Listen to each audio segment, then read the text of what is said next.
soccer moms, soccer dads, wine drinkers, and beer drinkers.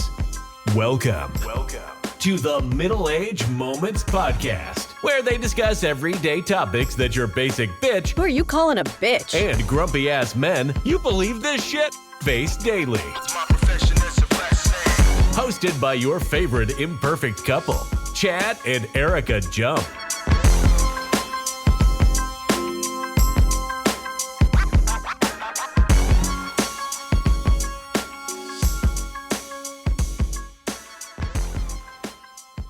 Hello and welcome to the Middle Age Moment Podcast. I'm one of your hosts, Chad Jump, sitting with the lovely Erika Jump. Hello. And today we are bringing you episode 11 of the Middle Age Moments Podcast. And this episode is a different, kind of unique episode. It's kind of it's a once a year event type episode. This episode is titled Opening Day. Oh, are we talking about hunting? Goodwill Hunting. No, Ben I Affleck hope and not. Matt Damon. No, we're not talking about hunting. We're talking about it's opening day of America's favorite pastime, baseball. I thought you were going to say Netflix. And no, this episode is not entirely about baseball, so no reason to shut it off if you're already bored. But there's going to be a hint of baseball in this episode in honor of America's favorite pastime. I like it. So we might as well get started with... I said, hey, what's going on? So the first segment of the show is always what's going on with the jumps. And so there's not a whole lot to report yet again. I feel like we're missing the mark here. But we did have a big event just happen today, actually. I took the day off work. That was the big event. Yeah, that was also the big event for me as well. But not only that, we went to opening day. You know, Chad, do you think it's the last opening day at the K where it's at right now? No, even if they vote yes Uh-huh. and move it downtown, Yeah. it's going to be several years before it actually happens. So the answer is no. Are you sure? Are you sure? Because today I really wanted to think it was the last opening day at the K. Well, I will say this. Opening days are getting to be a little more different than what you were used to remember. Like some of the things we're going to be discussing later. Because I'll be the first to admit, I was get up in the morning, go ice the coolers down, get out there early, tailgate, and then, go. Hopefully you can make it inside the game. Hopefully you can. And it was a spring kickoff party. And those days look a lot different than these days because now you're just like pulling up to the show, getting out in your car, walking straight in. I think while I was getting ready today, you were actually on meetings for work. And I mean, you were on meetings almost up until the moment that we left. And I was like, okay, we're going, right? This is happening today, right? Yeah. So, like the getting drunk and partying and all that stuff, I guess at 47, you don't do that anymore. Whoa, I'm game. still only 45. You're 46 now. You're 47. I'm only 45. Okay, I was a little bit off. But yes, as you get older, those things just don't happen. And I'll be honest with you, I'm the guy on the Progressive commercial. Sixth inning came around. I was like, it's time for us to go. Well, if you're ready to go, like I'm ready to go, are you ready to go? And then, of course, you're looking around like, and you're like, well, if you want to. And I stood up. As soon as you said, I gave you the second chance, I'm gone. I mean, we got to get out before traffic. If we leave right now, we can get home. But when we can watch into the game at home. Well, I mean, let's not get it twisted. The game's excitement was like the first inning. And then after that, It was like, we couldn't get a hit at all. Yeah, and so but I'm not going to lie. Like when the guy hit the home run at his first at bat, it was the very first at bat. He hit a home run. I was like, dude, this is how it's gonna be. This is gonna be our year. Yeah, we're going to the World Series. And then we couldn't hit anything after that, and I was like, oh man, I just want to go home. So I was ready to go to bed. Like, the only reason why I'm not in bed now is because I'm doing a podcast. So I thought today was a little different because this is the first year I went to the K on opening day, and I've not walked away with the coveted magnetic schedule. And I get that they were giving out bobbleheads and everything, but today that magnetic schedule, like, you put it through some trials sometimes just to get it back to your home. You're like, okay, carry the magnetic schedule. It's not big enough to go in a bag. You're just carrying it in your hand all through the K.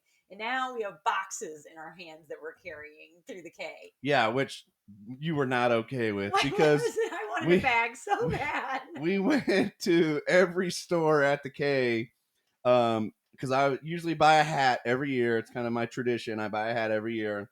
And believe it or not, there's not a Royals hat there that I was really interested in buying. This is breaking news. This is very shocking for our house. And so I was like, well, you just buy you something and then just get the bag. And you were like, no, I'm good. And I'm like, well, so Erika goes up to the counter, actually cuts in front of a whole bunch of people. Like, I just needed a bag. She's I bougie or something. She goes, can I get a bag? And they were like, they're $1 and you're gonna have to get to the back of the line. And Erika's like, I'm out. Nope, no thank you. I'll just carry these in my hands for the rest of the game. Thanks. So instead of partying out in the parking lot, what we decided to do was, I think, eat everything in the stadium because they had all new stuff. Yeah, they had a lot of good new food. And the nachos were delicious. Yeah, with the barbecue. nachos were, oh my God, they're amazing. And if you ever get the opportunity to eat them, I definitely recommend it. Yeah. They were the Sweet Baby Ray's brisket nachos, corn cheese nachos, and they were the bomb. We didn't get a plastic helmet though. Yeah, it said it came with a plastic helmet. They lied. It did not come. Which it worked out for us. We would have had to carry it. We wouldn't have been able to carry it anyway. We had too much stuff in our hands. So anyway, yeah, it was Bobby Baseball Day, and so we stayed until the 6th, and I'm not gonna lie, 7th I was ready to go. Matter of fact, came home, slept 2 hours, and I still don't think they've scored since I got home. They have not, Chad. The game is all the way over now. Okay, all right. So now let's just go ahead and move on into our sponsorship. Today's episode is sponsored by 8088 Farms. Chad, do you know the best thing about shopping at a local owned beef farm is they alert you when they're having their best sale of the year. That's right. They're getting ready for summer grilling season by cleaning out their freezers at 8088 Farms and having a sale. There's 50% off on their stew meat, round steak, hamburger, short rib, chuck, arm, rump roast, filet, and strip. Now, this meat was processed almost a year ago, but who cares? It's 50% off. And they deliver it straight to your doorstep on Saturday mornings from 8 a.m. to 12 p.m. So if you're looking for those types of meats, shop local at 8088 Farms. And if you're looking to check their website out, it is 8088farms.com.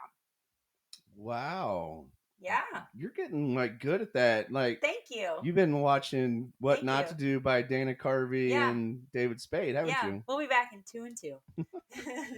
So let's just go ahead and start.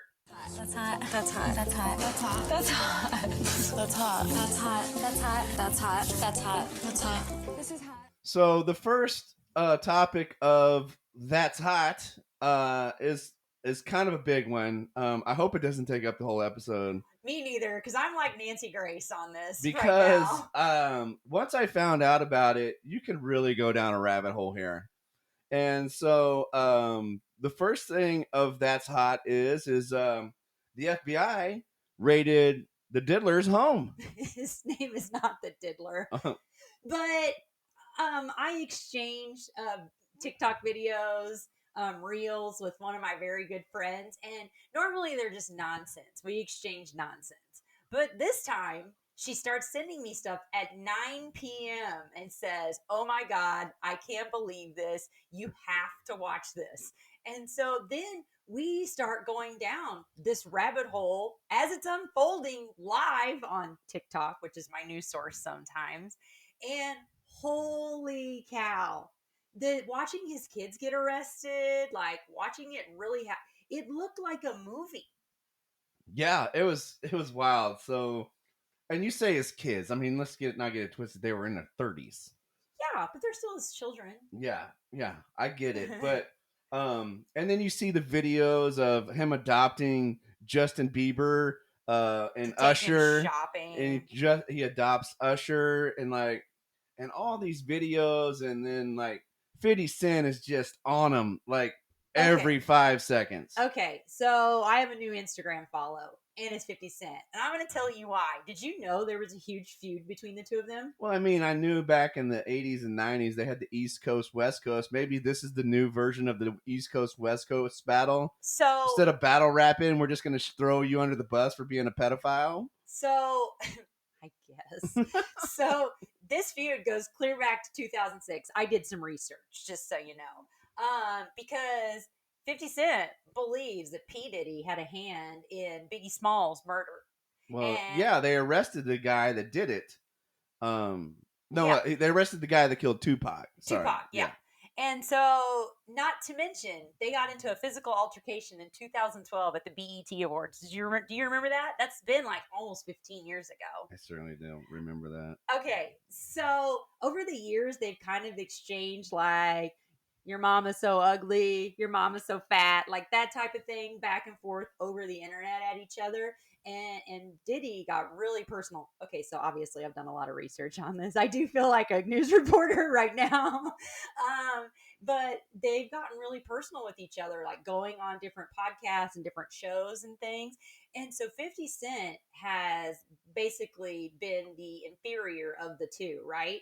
And so Diddy's basically bullying him. And so now that this is happening, if you do not follow 50 Cent on Instagram, go follow him now. And Cat Williams, like, yes. Cat Williams is the one that started all this, right?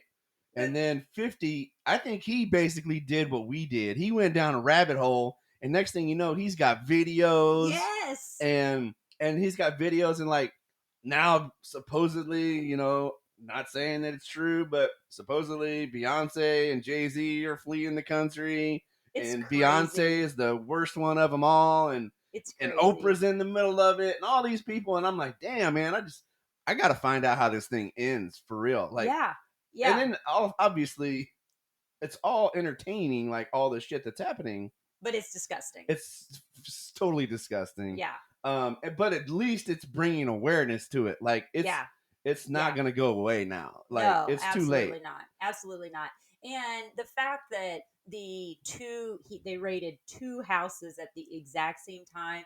I mean, the federal government isn't going to raid your house if they have no reason to I think it's really odd that Diddy's sitting at an airport when both of those got raided. And he left his kids at home. Yeah, and they're all 30s. Right.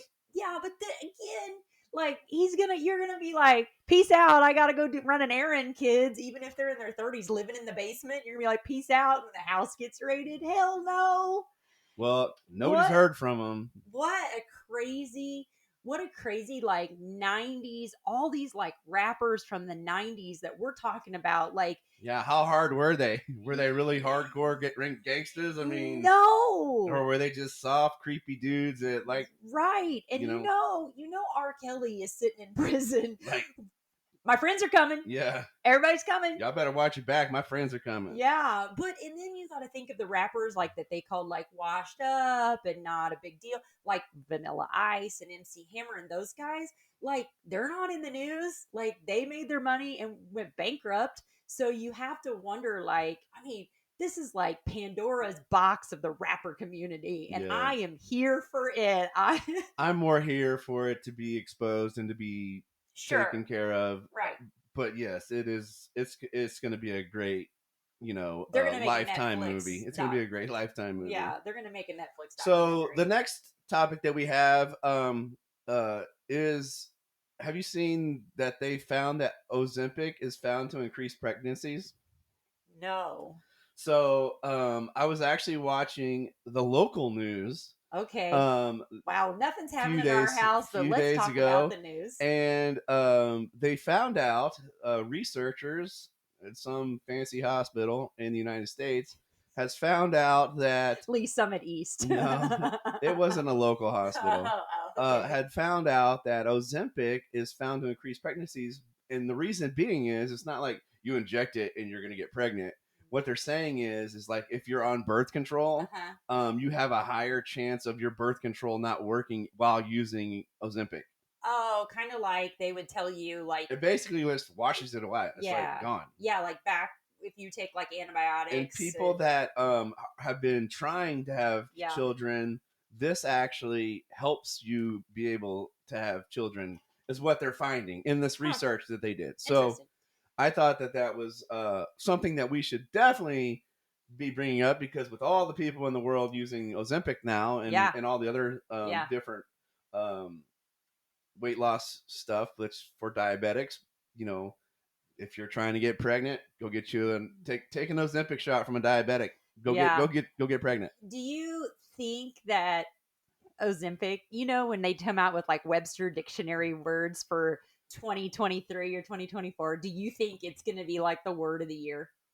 It'll probably be the most searched word for 2024. Google search word. Yeah. It'll probably be the Google's most searched word. Because you think about all the other drugs that are out there in the like prescription drugs, right? Mm-hmm. And nobody is sitting around having conversations about amoxicillin. Viagra, that was an old conversation back in the day. Yeah, but you know what I'm saying? Like, they're not having specials on TV about, albuterol or something. Yeah. I mean,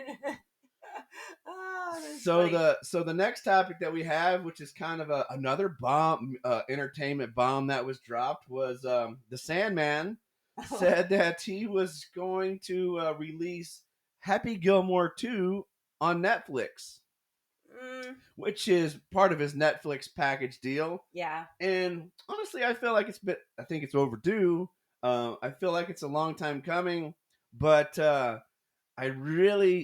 gotta believe that Shooter McGavin beats the Sandman this time in Happy Gilmore. Do you think that we're gonna be really let down? Yeah, I think it's gonna be. Honestly, here's what I believe. I believe that the children are our future. Adam Sandler is going to be teaching one of his girls or one of his real children. Oh yeah, because they're usually in his how movies. To play golf, and they're going to go against Shooter McGavin's child, because he's a family guy now. Okay, and then there's going to be Chubbs, and Chubbs' son. Well, there's not going to be Chubbs. I know. Well, yes, there's not going to be Chubbs. Yeah. Chubbs' son's going to be Tiger Woods, and Tiger Woods is going to have Charlie, which is his real son, and he's really good at golf. And so you're going to have a bunch of kids playing, and you're going to have it's going to have their parents. That's what I think it's going to be. Okay. But I may be way off. I mean, you can't have nobody's going to really want to watch seniors golf. For Happy Gilmore 2. People sit around and watch the Masters for days, Chad. I get that, but that's not seniors golf. But I don't know that it, like I said, I don't know that who's going to play Bob Barker? Are they going to do like a hologram of Bob Barker? I think they're the alligator that got Chubb's arms got Bob. Oh, okay. Because, when Bob died, remember, and I know you don't probably want to admit this on our podcast, but remember I made you watch the Bob Barker farewell special with Drew Carey and Adam Sandler? Oh, yeah. I definitely remember because, we had like rags full that were soaked because you were crying so much. Well, but Bob, who didn't stay at their grandma's house and eat chicken noodle soup when they were out of school and watch Bob Barker? If you say, do you know how to play Plinko? Most people in our age group know exactly the rules of Plinko. And when you go, and I do this, you know what game that's on. You see the little guy hiking up the hill, trying to get to the top and not fall off. I guess. But, anyway, the Sandman is dropping Happy Gilmore 2 as part of one of his Netflix deals, and it'll be for everybody to see that's got somebody else's password to watch. I'm so excited, I can't wait to watch it. And so the other that's hot topic is near dear to my heart is the Chief, Eric Church. his restaurant opens up in Nashville this coming month, April. April starts on Monday, so you might as well say it's this month. And so I was all jacked up and excited because we're going to be in Nashville in April, and he's actually doing a residency in at his restaurant / bar. Yeah. And has like 14 dates. Yes. 1,000 people per show. And as a fan club member of since the day he came out, $40 per month for 10 years. No, it's $40 a year, I think. Okay. All right. So anyway, I was excited because I got first dibs on the tickets, right? Yeah. And honestly, I didn't realize how many choir members that there were. The church choirs. Yeah. Because I didn't get a pre-sale code. I didn't win a pre-sale code. Yeah. And but the people that did, I saw they were $875 for 2 tickets to go to a concert at a bar. Oh, so we ended up paying almost $2,000 to watch him. No, it was for 2, $875 for 2. Oh, $875 for 2. Still a lot. Yes, a lot to watch a concert in a bar. But the cool thing is I mean, who knows when that concert would end, because I guess it would have to be over by 1 a.m. Yeah, and he's going to do a set list, and it's just not like him sitting in his garage being like, what do you want to hear, Chad Jump? Yeah, so, that happened. Well, then he also had this thing where you get a brick, like the people that are in the fan club get a brick in their name in honor of supporting him from the day one, right? Right. And they send a certificate, which I have. It's lovely. The certificate is really nice quality, has a seal on it. They went way out of their way for a certificate that is to a fake digital brick on a website. Oh. See, I thought it was my name was actually going to be on a brick. Oh no! When I found out is the chief is going to have me on a digital brick on his website with my name on it, and it shows where I'm at on his digital website. So I took to the Eric Church community and was like, "Why did you guys even email me this certificate to a digital brick? Like." Yeah, you're wasting my money that I'm giving you. Like, why can't can I have something better? Like, So I was all excited. My name was going to be on the actual Nashville. Building in front of everybody in the world to see, and come to find out it was a digital brick. I got nothing. Well, that's kind of a bummer. Do you think a lot of these singers that have these fan clubs, do you think that they're really worth it? Like, what I'm trying to, you do. I do, and I'll tell you why. Okay. It's not because I'm a nerd about it and I really want their stuff. But I'm buying their merchandise on there, because I never buy their merchandise. Right. We buy it at the concert. I always pay full price for it. Yeah. But the reason why you join fan clubs of the entertainer that you like, is because you get the pre-sale codes first. So like, there's been a few times that Eric Churches came here in Kansas City, and we got on the floor. Well, basically, the whole floor. Our seats were on the floor, not you and Eric Church were on the floor. But with the seats on the floor or standing on the floor, right? That is all fan club members. Oh, because it's first come, first served to fan club members. Okay. And then whatever is left over, then they'll sell those. So like, basically, anytime we go to a concert and it's on the floor, it's because we're in the fan club. Same way with Morgan Wallen. Oh. So same way with Hardy, and same way with Zach Brown. Okay. If you're in their club, you're gonna get first access to get the best seat. Okay. And then, or unless you're like an American Express Platinum or something like that, they're after that. So and then it goes to public, right? So. Yes, I think it's beneficial if whoever your artist is, because I'm also on the Morgan Wallen one. Yeah. And you get first access. But don't you think if you're making the effort to be a part of their fan club, they should offer that for free? Do you think they should have a membership to be in that fan club? Yeah, I do, because the reason why I think you should pay for your membership is because you're getting the discount you're getting on that floor ticket. Is pretty big. Really? Yeah, because whenever we got our Eric Church tickets, I think we paid $200 for floors, and we were literally touching Right. his hand, like, Yeah. and so, Yeah. yeah, I think it's beneficial. I mean, 200, if you add it up, it's 240. Well, minus the fees, it's So $240. the only fan club that I am in is the Michael J. Fox fan club, and I don't Yeah. feel like there's any. I'm not really getting any Yeah, you rewards should from probably it. go ahead and stop that payment. Well, I'm not paying for it. It's free, and it's because I enjoy him. But I'm not I haven't ever been like a fan club person. As far as joining fan clubs and things. So, but that's good to know. I mean, I obviously, you do your thing with fan clubs and stuff like that, and I do mine. But interesting. Well, I wonder. And so, see, like I see it a little bit different way because, like, Garth Brooks. I don't believe Garth Brooks has a fan club, but do you remember when Garth Brooks opened the Sprint Center for us? He didn't he was the first concert there, and every ticket was $35. And I wish more artists did things like Garth Brooks did. I know you're not a big Garth Brooks fan. No, I'm not a big Garth Brooks fan. I remember Garth Brooks. His first show I ever saw was actually in Bolivar, Missouri. He was playing. A lot of big names go through Bolivar. I guess so. He was playing out at outside. Uh-huh. It was at a county fair. Oh, And it was just him and his guitar. yeah. And And the thunder rolling. no, that was before that album. It was the one Oh. before it. It was the album before that. Oh, wow. And actually that album wasn't even actually produced yet.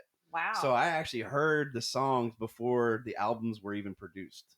I think, and again, in Bolivar, Missouri, next to my grandmother's house. I think, I know, like I said, I know you're not a big, but I think what he does for the people that follow him, like I said, the $35 tickets, and then he came back to Kansas City and did like 10 years later and did 9 more shows, and those tickets were only $60. And now it was really random, right? You could have got row, triple Z up in the rafters, or you could have got row A, but everybody's price point was the same. Because I know sometimes, like, people, especially when concert season kicks up for us, people are like, oh, must be so nice, blah, blah, blah. We see you everywhere. But we really, truly shop our concert tickets. We make sure we hit the pre-sales. We know where the website, what to do, because because I know both of us in the past have been bamboozled and bought tickets that were like resellers because you just don't know. Yeah. And so and I know sometimes too, like, we kind of are like,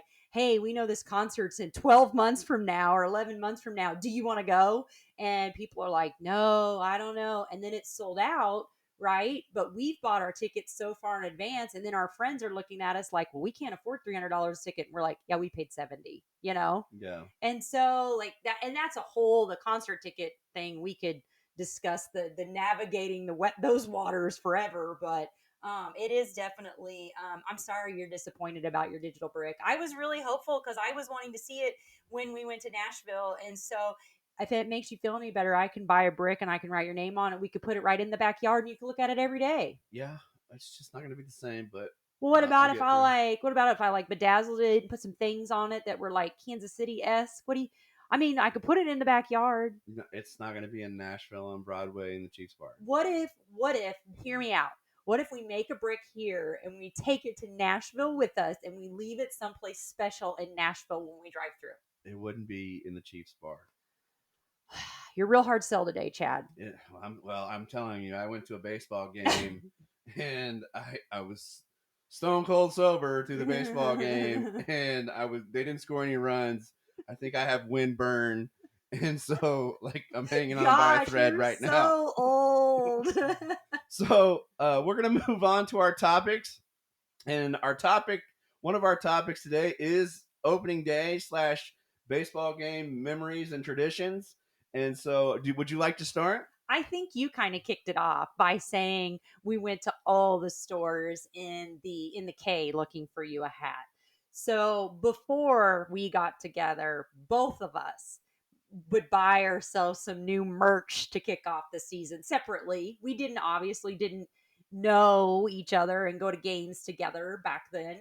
But like today, as you sit across from me, I'm wearing a brand new Royal sweatshirt because there's just something about like going out and supporting your team that very first day. You got some fresh threads on that you didn't wear last year, and like that. This, I know it's silly, but it gets me excited. And like I actually had one of my friends does the cricketing, and makes shirts, and I was like, hey, I saw your design. Can you change it up just a little bit? And this is what I really want. So she made me a one of a kind cricketed sweatshirt for the There K. you go.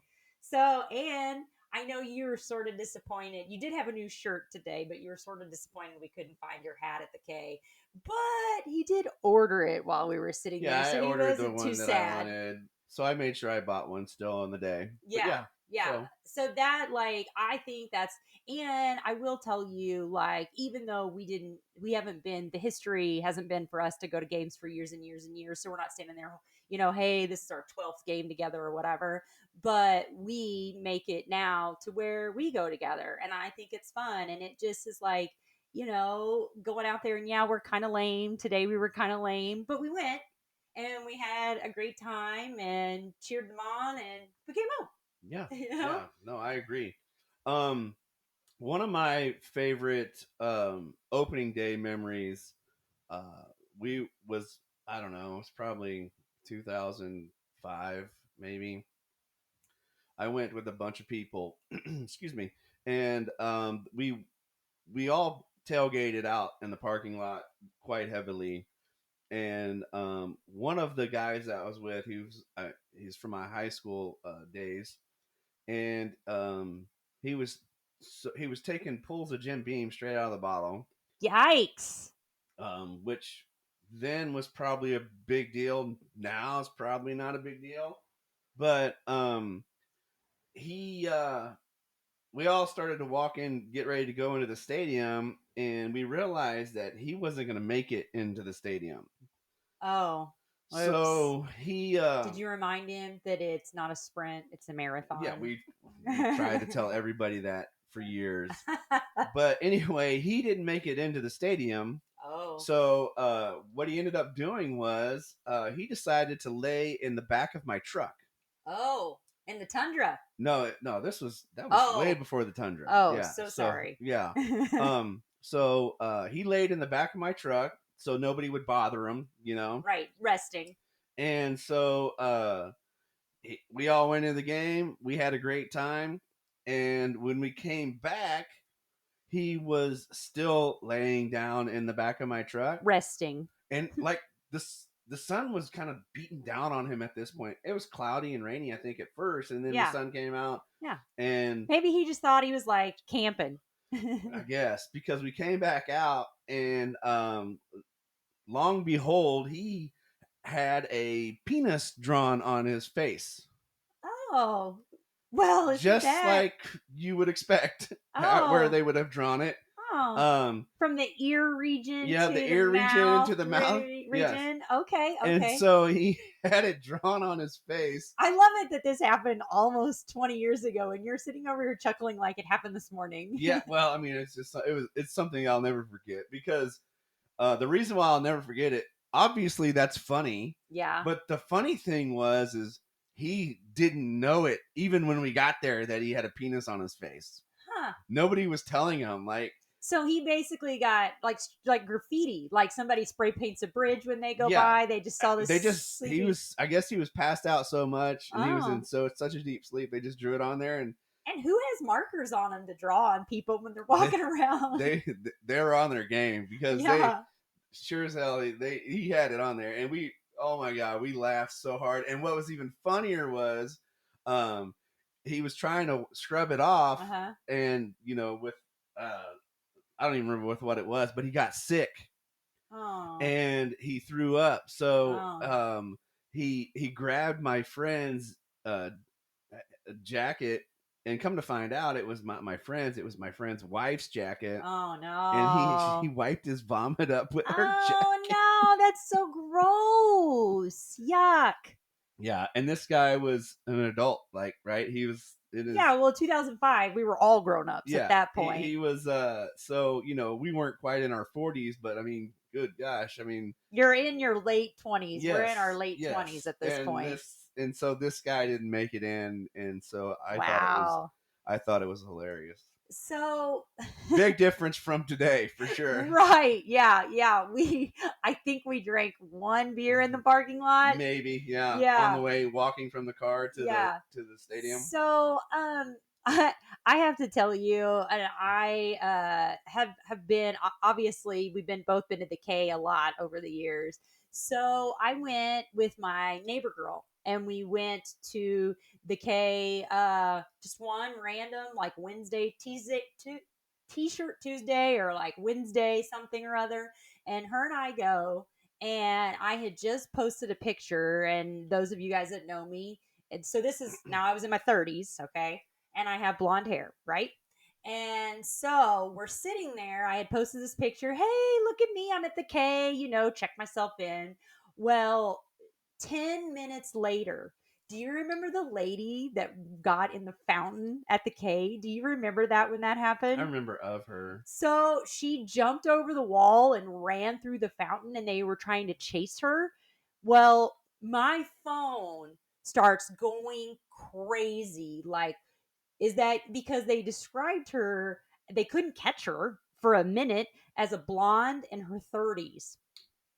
Yeah, and my picture, when I took my picture, and I didn't realize it at the time, but they had the fountain, because you can take the out in the first base side, the fountain can be in the background. And so like it looked like I was like taunting that I was going to go do this. It was not me. I Wow. promise it was not me. But but I like, there's so much hustle and stuff, and they're trying to catch this lady. Well, they caught her like right behind our section though, because she ran out of the fountain and we were on the first base side. Well, that I watched her get arrested at the K. And then there was another game I was at, and it was scoreless, and the Royals had a walk-off home run at the very end. And this guy went to high five the guy next to him, but he missed his hand, and so he smacked him in the face. And they started fighting. And so I watched these two men, they were with their families. And I watched these two men get into a fight next to me. The police came down the steps of the K, grabbed one guy, broke all of his front teeth out by hitting him down to the steps. So there's some great and so when you talk. Speaking of that walk-off game, that was my Uncle John's very first game. Oh, really? Yeah, we were there. It was not him that got his teeth broken. No, he was. I assure you, nobody was messing with him. He's cut his sleeves off his shirt. Oh yeah, where's the cowboy hat? He's got his cowboy hat. His shirt said "Always Loyal" on it. Yeah. So yeah, nobody's messing with this guy. That was just crazy to me, because now I'm like, in my head, I'm like, these people are going to KC jail. Like, and you have to wait. They had to wait they keep them out by the gates with the police while people are walking out of the stadium. How embarrassing is that? Yeah, that's pretty embarrassing. So my this would be more of a memory, not about opening day, but the Royals made that championship run those 2 years, and I actually went to one of those games. I went to the game that made us go into the World Series in 2015 with my brother.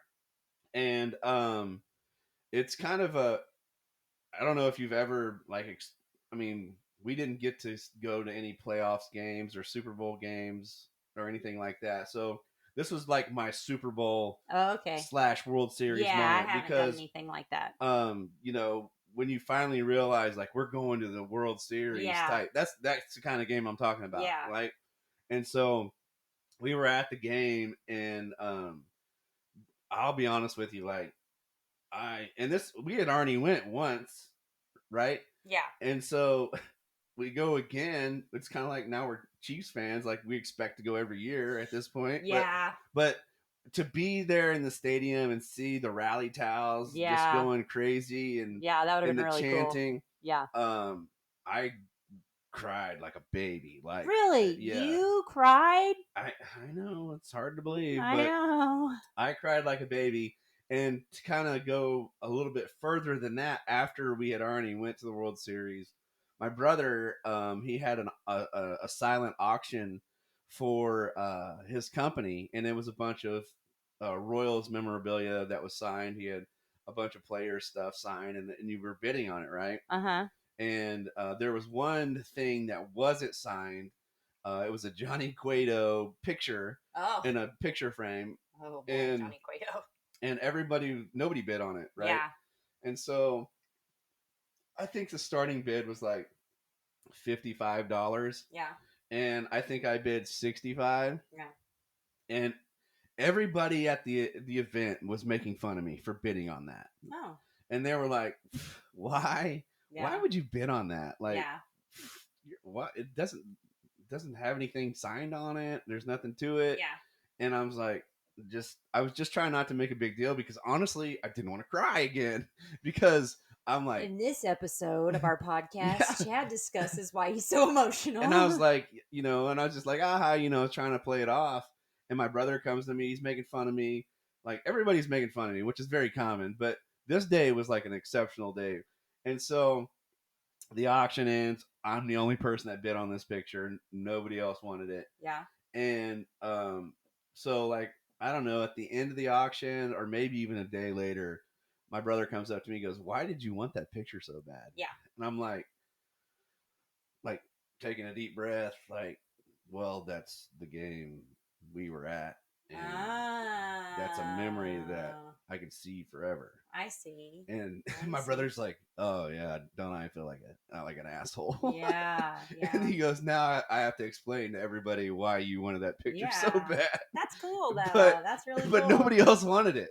Yeah. And But so now you know where that picture is, in all this glory of stuff. It's in my bathroom of all Yeah. places. So Yeah. everybody's gonna see it. That it's uses in the restroom. man cave bathroom, not in our real Yeah. bathroom. So it's been there since we moved here, but even in my old houses, like I've always showcased that. Like I have a lot of stuff, Yeah. but that has always been like the piece that it's been showcased the most. Yeah, that's really cool, Chad.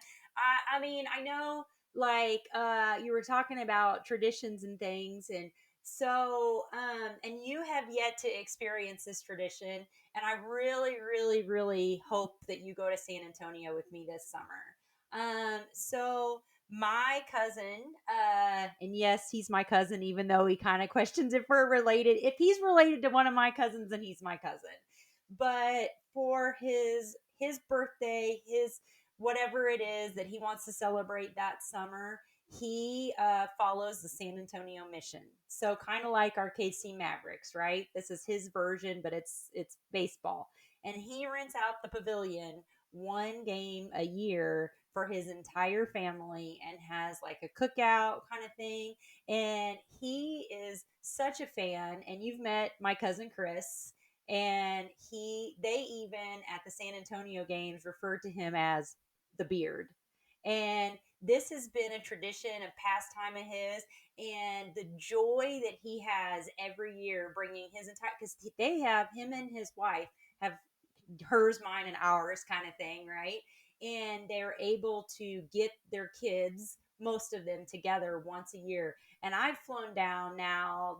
I've already promised them I'll be there this summer, but this will be my third time going, and it's a lot of fun. I mean, yeah, it's like a little minor league team, so it's nothing like the grandeur of opening day, but like he supports the San Antonio Mission team, and they love him. And so I think it's a really cool tradition that he started for his family and done. And it's not like over the top, it's not like super blown up or anything. I mean, he just says, here's the game. He tells us in advance, and we all go down there and go to one thing a year down there. So I think that's really, really neat. So, Yeah, it is cool. Yeah, and Chris, he's your cousin now too. Yeah, thanks. Shout out to cousin Chris. So the next topic that we have, which is not baseball related or memories or glory days, is what is the worst advice you've ever given or that has been given to you? Oh boy. Well, I mean, So I can tell you one real quick if you need help. Okay, all right, yeah. How about we just start with the simplest one? Okay. We should get Chief another dog to play with. Yeah, I think that watch what you say, because you just called her the B word and all kinds of things trying to get her to go outside earlier.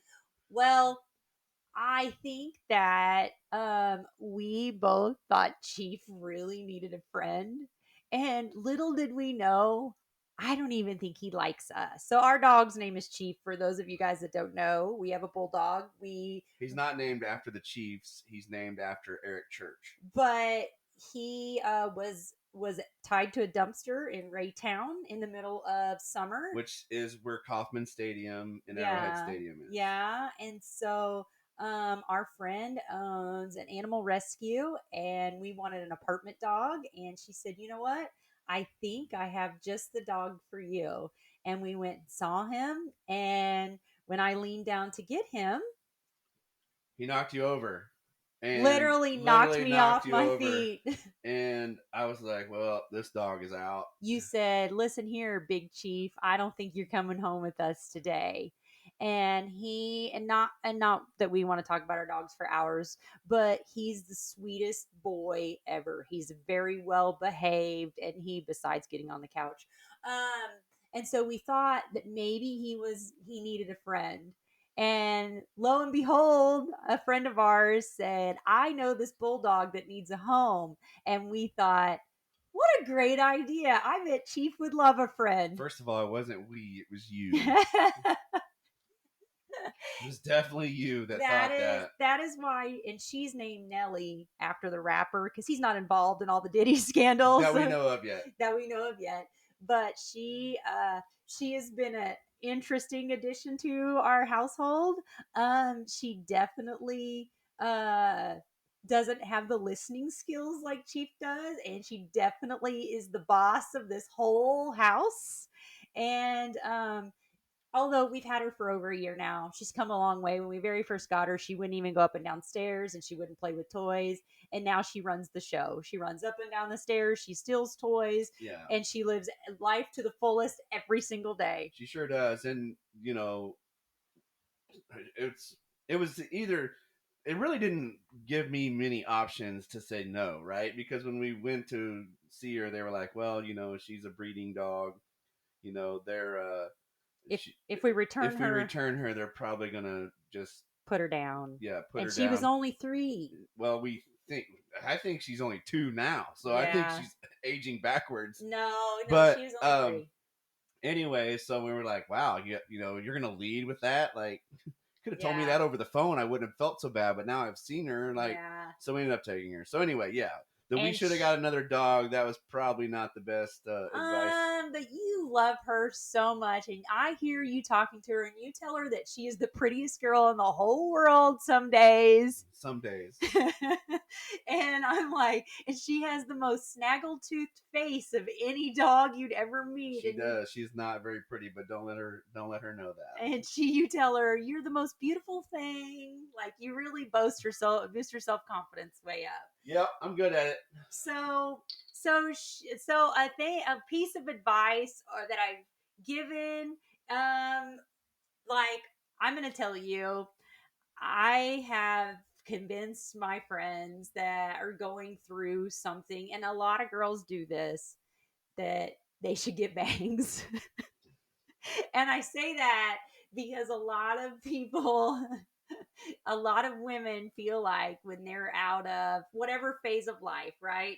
They are now got their first real big person job, or they just got done planning their wedding and getting married, or they just had a baby, or they just broke up with somebody, or whatever.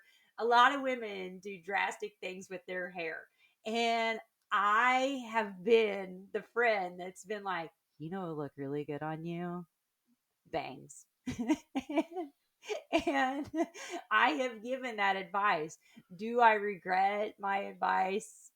A little, but you know, not terribly. So you've never told someone they should get bangs? No. You're laughing at me. I'm thinking of the song She Bangs, She Bangs. No, that's all I'm thinking in my head right now. Not Ricky Martin. No, I was the little Oriental kid from American Idol. Oh, okay. I don't know his name, but William Hung, I think was his name. Yeah, that's right. Yeah. So I have convinced someone to get bangs before.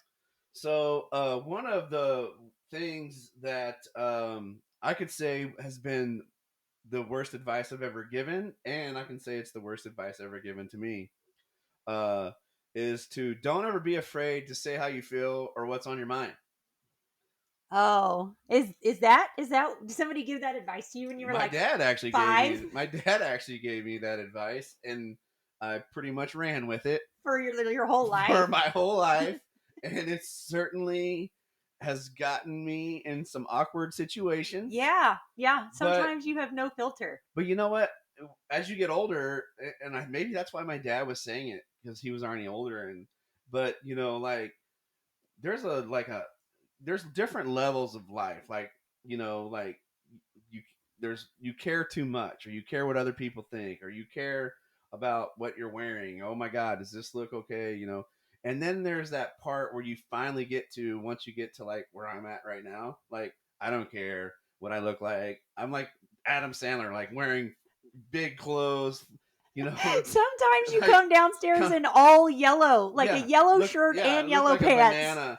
But I'm like, I don't care what I look like. I Yeah. don't care what you think of me. I don't Yeah. care what you have to say. Yeah. And so, like, that's kind of, then you mix that with just say what's on your mind, Oh.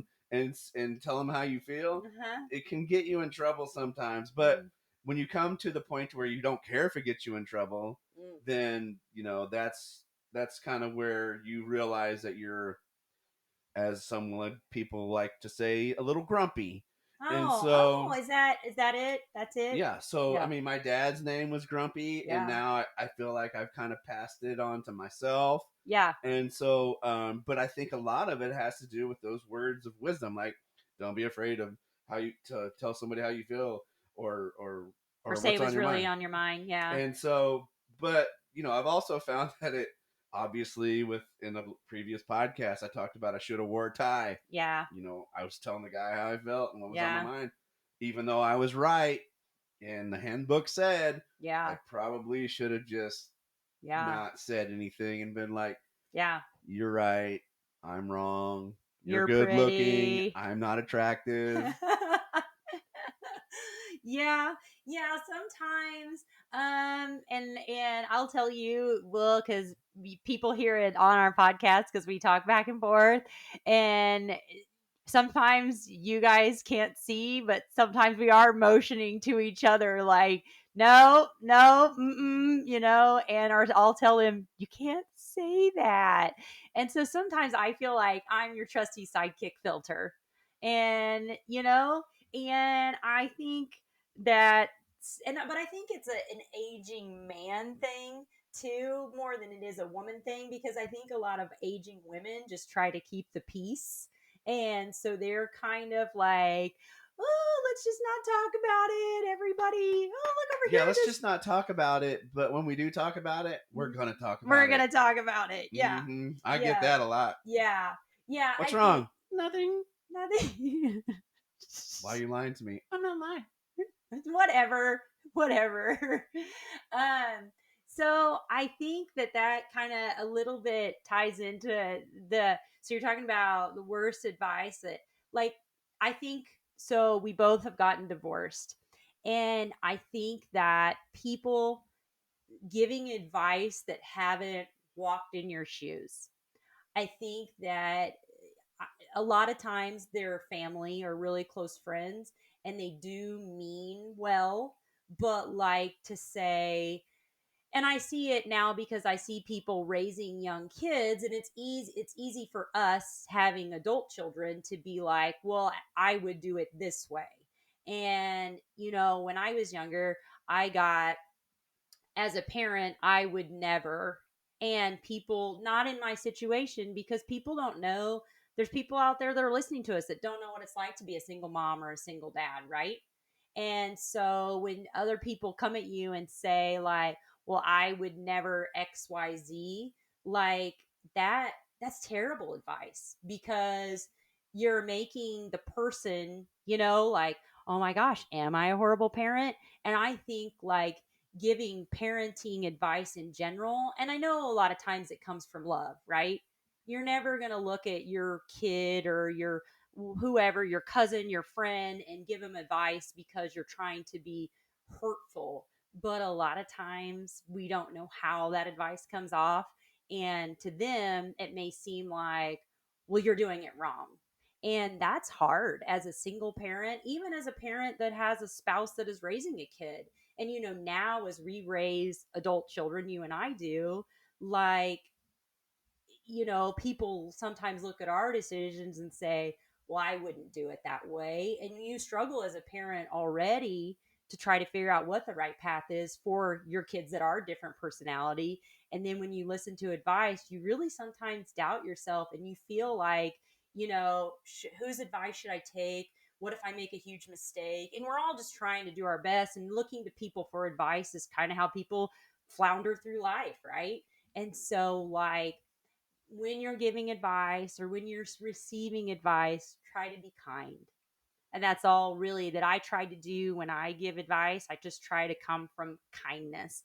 And I know you're going through a lot. I'm here if you need me, kind of thing. And I think, honestly, that's the best piece of advice I've ever given. I know we're talking about the worst, but I'm here for you. If you need me, I'll try not to overstep. That's really hard for me, but I'll try. So the last one that I have is we were getting ready to go to, this was probably, I'd say 1999 when this happened. So I was going, and I wasn't even 21 yet, I don't believe, but I was going to go out with some older people. One of them was the notorious take his shirt off and hit a train track guy, or hit a train, excuse me. Mm-hmm. We were going to go to this place called Guitars and Cadillacs. Yeah. And I was running late, and I had this two-door Grand Prix that I had, was way back in the day, and I had went to the small town to get a tire put on or something, get it fixed, and they forgot to tighten up my lug nuts. And so I drove like quite a ways and not knowing it. Well, then I could feel the tire wobbling, and I was like, well, I got to pull over, right? But there was nowhere to turn off to pull over, and so I was like, I'm not just gonna sit here in the middle of the street, because there was no side to park your car on. So I was trying to get a little bit further. Well, anyway, the wheel fell off and went off into some pasture somewhere. Oh, no. And my car was sparking on the concrete. Oh. And so sparks are flying. Well, this was dry in the summertime. Yeah. And so, like, the field caught on fire. My tire is on fire out in the middle of the field. So I'm like, oh my God, like, what do I do? Uh-huh. So I'm out here. I ended up having some old rags in the car. I was able to get the fire out, thank goodness. And then I was like, now, my car's in the middle of the dang road, right? Like, I was able to get it over. Yeah. And it was kind of leaning off of the road. And so my buddies, they were like, hey, where you at? And I'm like, I tell them where I'm at. So they come out and they were like, yeah, man, like, we're not going to be able to do anything tonight. Like, we're running late. And I'm like, yeah, you're right. And so his advice was, we should just leave your car here and we'll just come back tomorrow. Oh, you don't ever leave your car anywhere. So overnight. I did exactly that. I left my goodness. car on one of the busiest streets in the area, on just hanging off the road. And my goodness. I came back and there was like ticket after ticket from the police on well, how long did you leave your car there for? Well, all night. And then in the morning I was hungover, so it took me a while to get to it. So, oh my goodness, Chad. So, and then this also happened, like, again, maybe as a little bit more, I was older this time. I had went out one night with a friend of mine, and we decided, and it was raining really, really bad. Same city, same town. I mean, yeah. It was raining really, really bad. And we decided to go mudding in his truck, because he had this big ass swamp truck, right? And so, for those of you that have never lived in the country, mudding is going down into a field or a gravel road that doesn't have much gravel on it, and it's been raining. So for those of you who don't know, we actually took his truck and we went into a pasture. We went mudding, and we went into what is called at the Amaruji Lake. And so, which is this here in Kansas City? It's down south of Kansas City. And so we went to the Amaruji Lake, and we decided we were which is actually a conservation area. It's controlled by the government. That's great. And so we went out there, and we went mudding, and we got his truck stuck in the middle of the field. Good. It just went out there, and then it just sank straight to the bottom. Yeah. I mean, he's got these big super swampers, and you couldn't even see them. Like, that's how deep we got. Oh, good. And so we were like, oh, man. A lot of brain power going into this decision. What do we do? Well, this is like 3 a.m. Yeah, okay. And so it was like, what do we do? So we're like, well, there's nothing we can do tonight. We just got to go home. So anyways, we didn't go to bed that night because we were trying to figure out, because we knew we were in the conservation area. Like, we knew we were in trouble, right? Yeah. So we had to get it out before anybody noticed. And so, and our conservation guy is like, he's a real stickler to the rules. Okay. And he's very smart. It's like, I don't know how he knows things before like anything happens. Like, so anyway, we get up at like we stay up. 3 hours later, the sun comes up. We get in another vehicle. We try to pull it out. Wouldn't come out. We go down the street. We get like 10 more monster trucks. We tie a chain to the truck that's in the mud. This is real hillbilly engineering, huh? Yes, we tie a chain to the truck that's in the mud. Then we chain that truck to another truck, and then chain it to another truck. We had like 5 trucks chained to try to pull this truck out, and it still wouldn't pull out. And we were like, oh my God, what do we do? Meanwhile, the geese and all the endangered little animals. My Uncle John, and I'm like, hey, he's at the gas station, and we tell him what's going on, and he's like, sounds to me like you need to get you a tractor. And so we were like, all right, well, we couldn't find a tractor. We couldn't find a tractor. So anyway, what we ended up doing, the long story short, was we ended up having to get a combine. To pull us out. And as soon as he pulled us out, it popped right out with the combine. Who would have known? Who would have thought, huh? And the guy goes, you just so you know, the game warden has already been here today, and he knows that he's already taken down your information. Yeah. So you should be expecting to hear from him. That was the only way the guy would agree to pull us out, was if the game warden had known. Well, before he even called him, the game warden had already been there. Yeah. So anyway, we get pulled out. We drive straight to Lewisburg to wash it off, thinking that we were going to still get away with it. Yeah. And we're hosing it off, and it's like the feather in Forrest Gump that just kind of floats there. Yeah. His business card, the conservation's business card, lands in my hand. And said, call me. Like magic. It said, call me. And I was like, so we call him right away. And he's like, just so you guys know, there's a ticket in your glove box. And he goes, I expect you guys to go out there and reseed that plot. So we had to reseed that whole area. And he goes, I hope you guys learned a lesson. I was like, dude, that's cheap. For as much fun as we had, all we had to do was pay this little bitty ticket and reseed the conservation area. Like, small town. As much of a stickler as that guy is notorious for being, like, we got a heck of a deal. Yeah. So my point was the advice was let's go mudding in a conservation area, and that was the end result.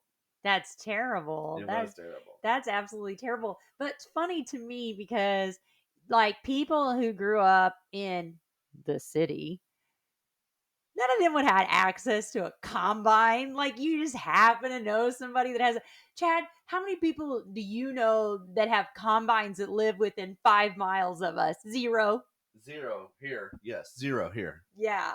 But like some of the things, and obviously I grew up down in that area too, but some of the things, like when you said, when I went mudding, I was like, I've done that before.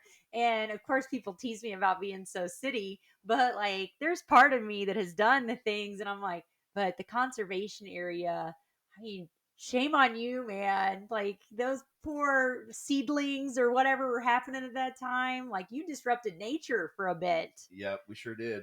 But anyway, that's the worst advice ever given for me. But well, we've hit our mark.